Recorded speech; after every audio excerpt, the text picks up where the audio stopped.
কোরআন দেখে দেখে তারাবি পড়া যাবে কিনা, সেক্ষেত্রে এর উত্তরে বলবো যে হ্যাঁ, কোরআন দেখে তারাবির সালাত পড়া যাবে।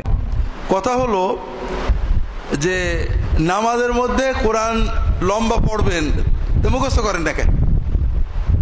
মুখস্থ করতে আপনাকে পিটিয়ে লম্বা কোরআন মুখস্থ করানো উচিত। বিষয় হলো যে নামাজের ভিতরে কোরআন দেখে রাসূলুল্লাহ সাল্লাল্লাহু আলাইহি ওয়াসাল্লাম পড়েননি, সাহাবীরা পড়েননি। এটা আহলে কিতাব অর্থাৎ খ্রিস্টান ইহুদিদের নিয়ম। তারা তাদের কিতাব মুখস্থ করতে পারে না, আল্লাহ তাদের কিতাবে সেই দেয়নি। এই জন্য যখন দরকার হয় কি করে, ওরা যখন চার্চে কিছু তিলাওয়াত দরকার হয় কি করে, দেখে দেখে পড়ে। এই জন্য দেখে দেখে আমরা নামাজের মধ্যে পড়তে পারবো কিনা এ বিষয়ে ওলামায়ে কেরাম, ফোকাহে কেরামের একাধিক মত রয়েছে। জমহুর ওলামায়ে কেরামের মত বা ইমাম আবু হানিফা রাহিমাহুল্লাহর মত হলো পড়া যাবে না, বরং পড়লে নামাজই ভঙ্গ হয়ে যাবে। ইমাম মালিক রাহিমাহুল্লাহ এটাকে মাকরুহ বলেছেন। ইমাম শাফি রহমতুল্লাহ আলাইহি চার মাযহাবের একজন বড় ইমাম এবং ইমাম আহমদ বিন হাম্বল রাহিমাহুল্লাহ তারা অনুমোদন দিয়েছেন দেখে কোরআন পড়ার বিষয়ে। তাদের দলিল হলো জাকওয়ানের হাদিস যে আয়েশা রাদিয়াল্লাহু আনহা আজাদকৃত গোলাম তিনি তারাবির নামাজে কোরআন দেখে পড়েছিলেন।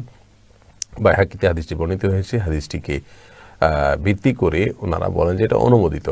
যদিও আমরা বলি ব্যক্তিগতভাবে, আপনি আমাকে জিজ্ঞেস করলে আমি বলবো যে কোরআন দেখে পড়বেন না, কারণ কোরআন দেখে পড়া এটা নামাজের শানের সঙ্গে যায় না। সালাতের যে আপনার মূল স্পিরিট সেটার সাথে এটা সামঞ্জস্যপূর্ণ হয় না।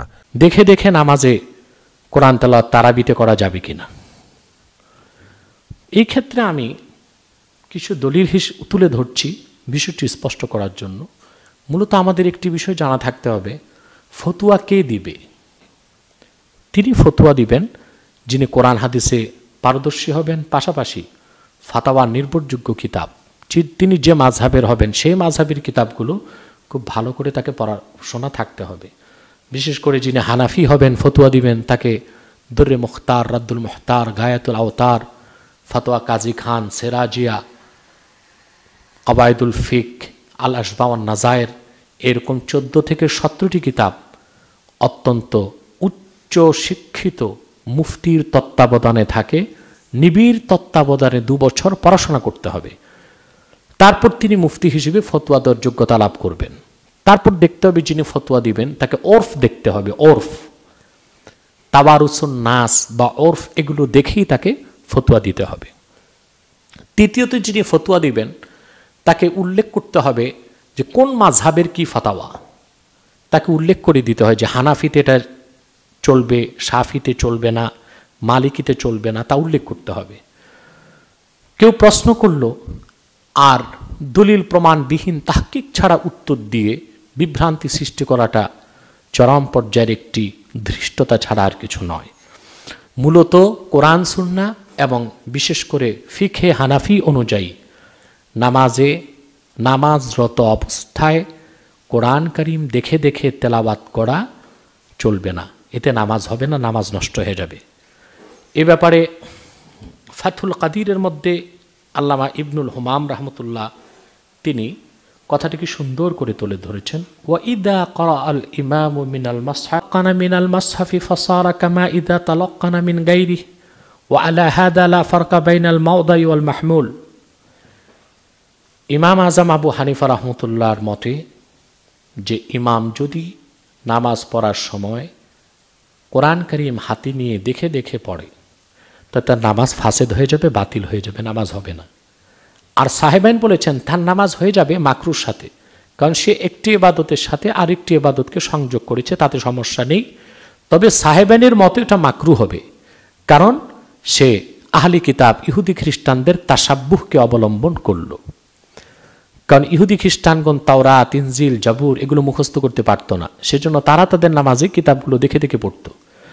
এখন যে ব্যক্তি নফল নামাজ হোক, ফরজ নামাজ হোক, সে যদি কোরআন কারীম খুলে দেখে দেখে পড়ে, তো ইহুদি খ্রিস্টানদের তাসাব্বুহ বা সাদৃশ্যের কারণে তার এই কাজটি মাকরু হবে।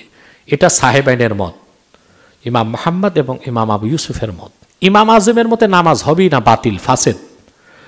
আর ইমাম আবু ইউসুফ ও মুহাম্মদের মতে হয়ে যাবে মাকরুর সাথে।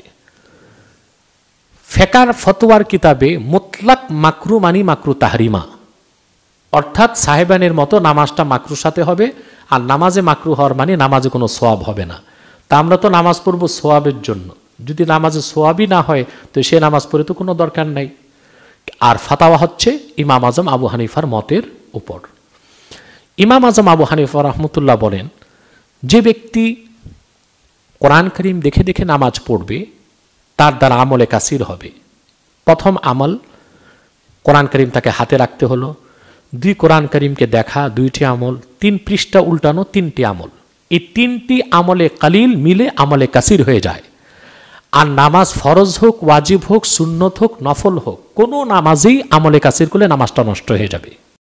বন্ধুরা, যিনারা কোরআন শরীফ দেখে পড়ার দলিল দেন, তিনারা বলেন যে হযরতে আয়েশা সিদ্দিকা রাদিয়াল্লাহু তাআলা আনহার একজন আজাদকৃত গোলাম ছিল জাকওয়ান, উনি কোরআন দেখে পড়তেন। এটা তার জন্য খাস ছিল, হয়তো উনি কোরআন শরীফ হয়তো পড়তে পারতেন না, মুখস্থ ছিল না। তো যাই হোক, আমরা যেন সুন্দর করে নামাজ পড়তে পারি, আল্লাহ তাআলা সবাইকে তৌফিক দান করুক। এবং ভিডিওটা যেন সবাই দেখতে পারে, এই জন্য বেশি বেশি করে শেয়ার করুন এবং সাবস্ক্রাইব করুন, পাশে থাকা বেল বাটন টাচ করুন, যেন আমাদের নতুন নতুন ভিডিওটা ছাড়ার সঙ্গে সঙ্গে আপনি প্রথমেই পেয়ে যান।